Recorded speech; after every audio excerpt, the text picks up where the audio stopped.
कधीच नाही चुकणार तुमचे फेवरेट टीव्ही शोज झी5 सोबत, तेही एकदम फ्री।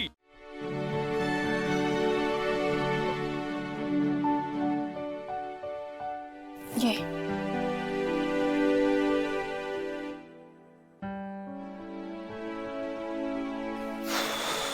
बापरे, आजचा दिवस म्हणजे ना।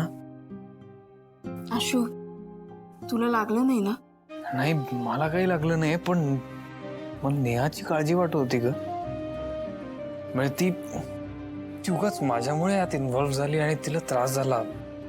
हे बघ, कोणामुळे कोणावर आलं काही माहित नाही, पण तुम्ही दोघेही संकटात होता आणि तिथे पोचेपर्यंत मलाच काही सुधरत नव्हतं। बरं झालं तू आलीस, मला आणि नेहाला तू वेळेत येऊन वाचवलंस। आणि कदाचित मी विचार करत होतो आता, माझा विश्वास आहे।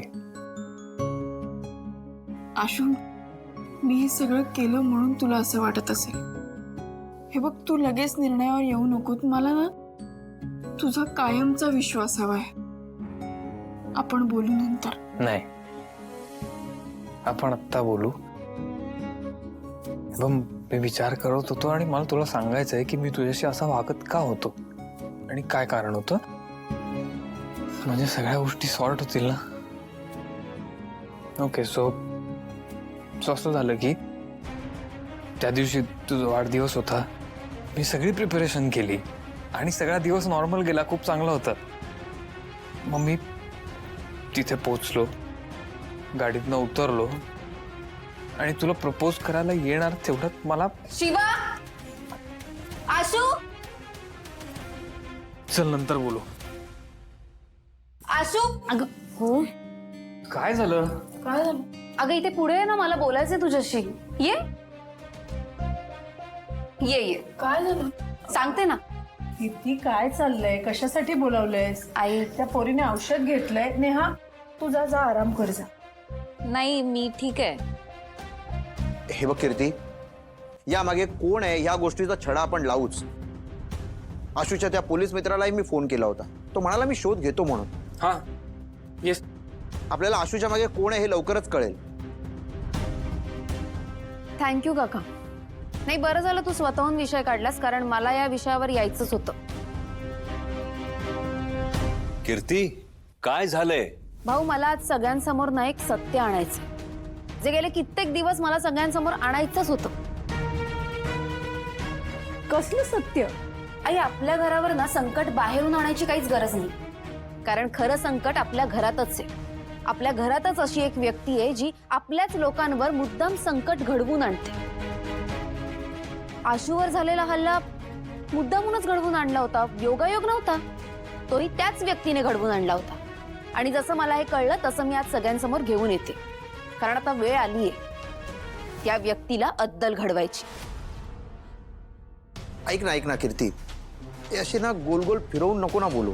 जे काय असेल ते सरळ सरळ सांग। नाही ठीक आहे, आज मी सगळ्यांना सांगूनच टाकते। नेहा आणि आशू मीटिंगला जायला निघतात आणि अचानक त्यांच्यासमोर गुंड येतात। आशू, गुंडांनी पैशांची मागणी केली होती? पैशांबद्दल नाही बोलले, भीती दाखवली फक्त, नाही का? फक्त भीती दाखवली ना? आणि तेवढ्यात शिवा तिथे आली। हिनेच तुम्हाला वाचवलं ना? हो, खरं तर आम्ही शिवामुळेच वाचलो। पण तुमच्यावर जो हल्ला झाला होता तो या घरच्या लाडक्या सुनेनेच घडवून आणला होता।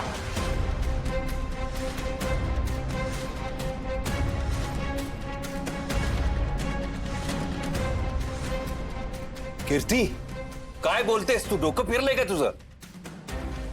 भाऊ, पुरावा आहे माझ्याकडे, पुराव्याशिवाय बोलत नाहीये मी। एक मिनिट,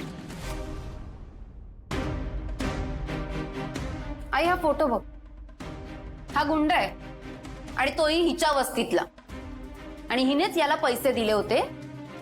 आशू, हा, प्लीज हा फोटो बघ, आणि हा गुंड होता का रे तिथे?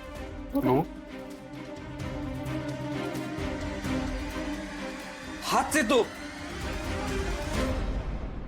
नेहा, फोटो बघ। शिवा, फोटो दे नेहाला। बघ, तूही बघ, हा तुझ्याच वस्तीत राहतो।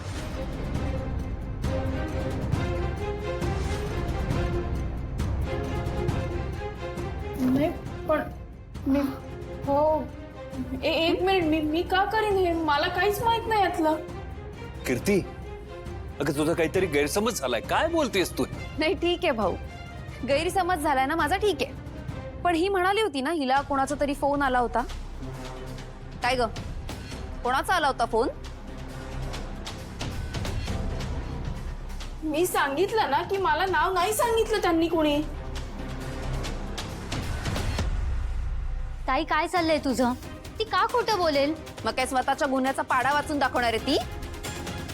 नाही मला ना एक कळत नाहीये, तुम्ही सगळ्यांनी अजून हिला नीट ओळखलं नाहीये का? हे बघा, आशूवर संकट येत नाहीये. आशूच्या आयुष्यात ऑलरेडी एक संकट आहे, या शिवा नावाचं.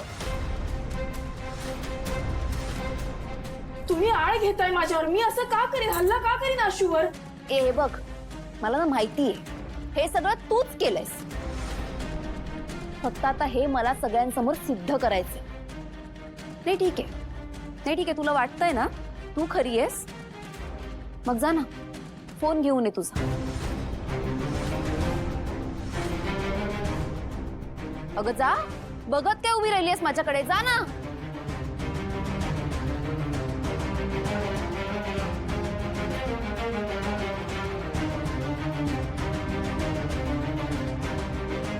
आई बोलली होती ना हिला फोन आला होता कोणाचा तरी. आता कळेल ना हिच्या फोनवरून. भाऊ एक मिनिट, आता ना तुम्ही तुमच्या डोळ्यांनी बघाच. ये ना पुढे, ये ना. नाही त्या वेळेस पुढे पुढे करत असतेस ना, आता पुढे ये. अगं हो ताई. एक मिनिट, मध्ये बोलायचं नाही.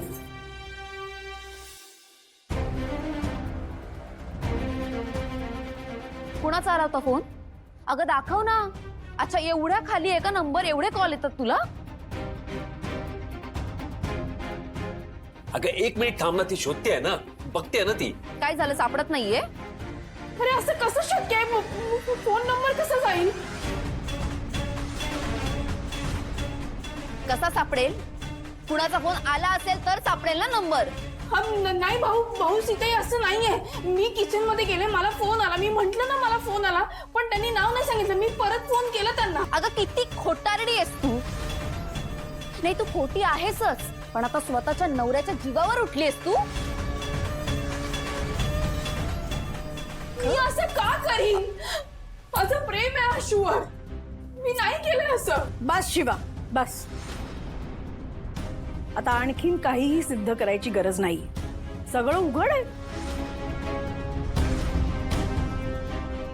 सीता, एकदा नाही, 100दा स्वतःला समजावलं की सीता जाऊ दे, सोडून दे हा विषय. पण आता नाही.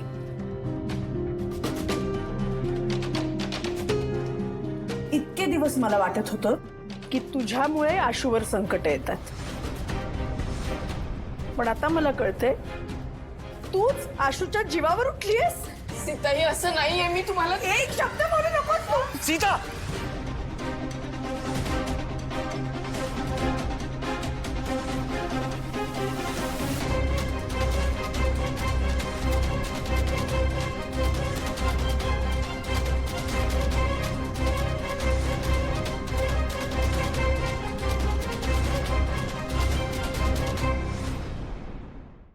झी5 ॲप डाउनलोड करा आणि पहा सर्व एपिसोड्स एकदम फ्री.